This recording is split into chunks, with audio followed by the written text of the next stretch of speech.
Tá, e você falou aí brevemente, mas eu queria saber um pouquinho mais aí, que você é embaixadora do Woman Tech Makers aí do Google e tal. Eu queria que você explicasse um pouquinho o que que é isso e como é que você foi parar nessa parada aí que, pô, é legal demais, é um negócio grande pra caramba. Então, na época, a forma que eu entrei no WTM foi por meio desse convite do Douglas Drummond. Quando ele fez essa chamada e falou: "Gente, queria muito que alguma mulher e tudo mais pudesse me ajudar". E aí, naquele mesmo dia, a gente descobriu, quando a gente falou com o pessoal do Google, que não dava para entrar no WTM sem entrar no GDG naquela época. É claro que a gente Ah, está entendi. falando de 8 anos, 9 anos atrás. Então a gente Aham. está falando de um programa que mudou muito nesse meio tempo, né. Enfim, ele passou por vários reorganizações, né, a gente fala de redesenhos em vários aspectos e tudo mais. E aí, por conta disso, a gente meio que juntou os 2, né, a gente tanto fazia eventos, eh, de maneira geral, mas a gente tinha ações intencionais para buscar trazer mais mulheres. Então, por exemplo, a gente era super intencional em convidar os homens a trazerem mulheres que eles conheciam da área de tecnologia. Então, pô, sabe aquela menina que tá na sua faculdade, aquela menina que tá no seu trabalho, chama ela para vir aqui no meetup, sabe? Então a gente fazia essas ações. Hum. A gente sempre foi muito intencional na hora de construir as grades de conteúdo das conferências e dos meetups, de buscar trazer mulheres que fossem sensacionais. E essa ação de ser intencional, ela trouxe muitos benefícios pra gente. Por quê? Porque eu sempre falo que, óbvio, tem muitas maneiras de trabalhar isso, essa é a maneira que eu escolhi fazer isso, tá? Então, assim, se Uhum. alguém faz de uma forma diferente, amém, mas é a maneira com que eu decidi, eh, tocar isso dentro do GDG junto com toda a galera que fazia parte da organização.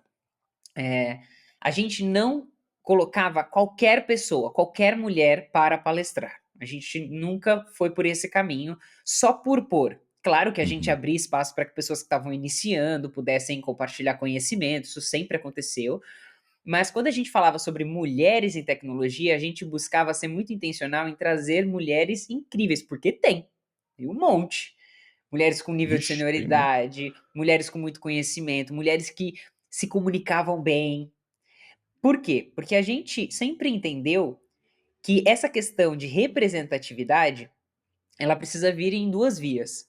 A primeira, sem dúvida, é a menina olhar e falar assim: "Olha só que eu posso ser ela amanhã", né. Eu posso ser essa dev incrível amanhã, eu posso ser enfim, eu posso trilhar um caminho, porque agora eu sei que tem uma mulher ocupando essa posição. Do É caramba! possível, né? É possível, exato. Então, Uhum. essa é uma possibilidade, esse é um viés que a gente estava trabalhando. E o outro viés é mostrar para os homens que existem mulheres muito boas, né, porque eles vão ser os primeiros defensores. Eu falar assim, tipo, um ambiente diverso é normal, né, Uhum. homem, mulher, enfim, qualquer pessoa pode ser incrível, não é por conta do gênero. Então a gente sempre bateu muito nessa tecla, sabe. Então, por exemplo, dificilmente a gente fazia um painel sobre a falta da mulher na área de tecnologia, ou palestra. A gente focava Entendi. muito mais em trazer mulher para quê? Para mostrar o que ela fazia no dia a dia. Então a gente trazia as mulheres para elas, mostrarem código, fazer live coding e tudo mais. Por quê? Porque essa representatividade era algo que já vinha no pacote. Ela mostrava o conhecimento que tinha e essa representatividade já vinha envolvido ali dentro daquela exposição que a gente estava fazendo. Então foram experiências muito legais, muito aprendizado na prática, sabe. Pô, que massa, cara. E você tá envolvida nisso até hoje, assim? Sim, de uma forma muito diferente, né. Eu cuidei do GDG até 2020, eu acho, 2020, 2021, 2021. Nesse período de pandemia, a gente acabou tendo uma baixa, né, das comunidades de maneira geral. Pois é. A gente até fez um evento em parceria com o Google de cloud no YouTube, no nosso canal no YouTube e tudo mais, mas obviamente que não era a mesma coisa, né, a gente estava disputando com o canal de YouTube e etcétera. Eu comecei a fazer muita Com live na lives, né, Twitch, do Gustavo Lima. mas nessa época muita eu fui pra É. Twitch junto com muita gente. A gente começou a fazer Sim. muita live na Twitch. Eu fiz live de 9 horas, cara, Nossa senhora. na Twitch.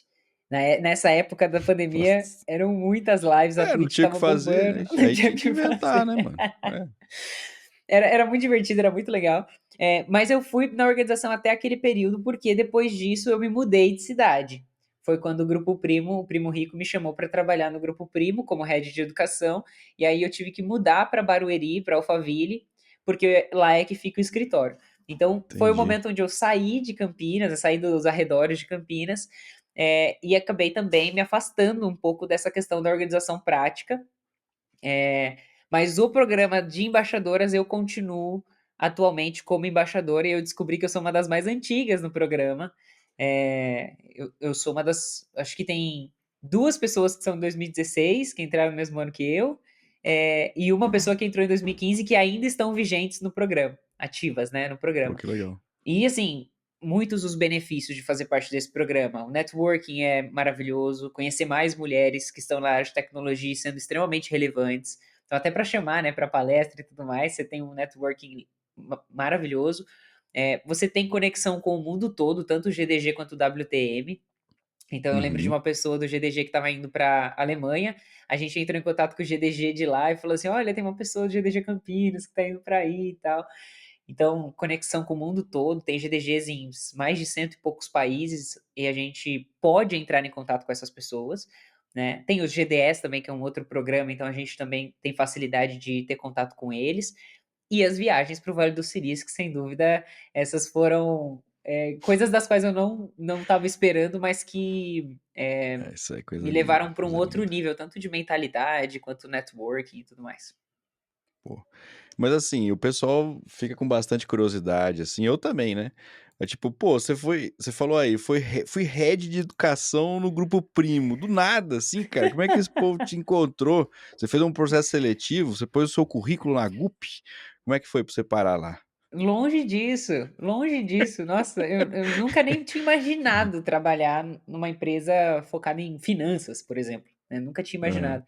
Eh, Partindo daquele momento onde eu era, estrategista em tecnologia, ali eu descobri que eu não sabia me comunicar, tá. Porque lembra que eu falei que eu precisava ser tradutora dos termos técnicos? Uhum. Então, eu não me saí tão bem não, Hum. porque eu só falava tecniquez. Aí pra quem não conseguia, não entendia, Pra quem não nossa, entendia, e a entendi. Thaís era uma pessoa inteligente demais, não dá pra ir falar com ela não, ela é muito muito inteligente, muito difícil falar com a Thaísa. E eu fui essa pessoa, né, eu me tornei uma pessoa técnica que só falava com gente técnica, basicamente isso. E aí nessa experiência eu percebi que se comunicar é algo que eu bato muito nessa tecla, se comunicar bem não é ter uma voz bonita, não é pura e simplesmente saber improvisar, não é pura e simplesmente ter gestos bem pontuados. Não. Saber se comunicar é ser compreendido. E eu não estava conseguindo ser compreendida. Então foi nesse momento que eu tomei uma decisão, talvez uma das decisões mais importantes da minha carreira. Thaísa, ou você volta para software house, onde todo mundo te entende, volta a ser dev, fica atrás do computador, fica codando lá, o resto da tua vida, ou você aprende a se comunicar com gente que não é tech. E aí eu tomei essa segunda decisão. E aí eu decidi começar a fazer muitos cursos. Então foi nesse momento que eu fiz o meu primeiro curso de vendas, comunicação para vendas. De lá para cá eu fiz cursos desde locução de rádio, linguagem corporal com perito criminal, curso de stand-up, curso de gestos na dramaturgia, curso de documentário, curso de storytelling, curso de psicologia da comunicação. Eu fiz muito curso, Nossa. inclusive decidi, faz pouco tempo, eu fiz uma graduação em produção multimídia na FIAP. Eu decidi ir longe. Eu decidi que se eu queria me comunicar bem, então eu tinha que entender o que era comunicação e os elementos que compunham a comunicação.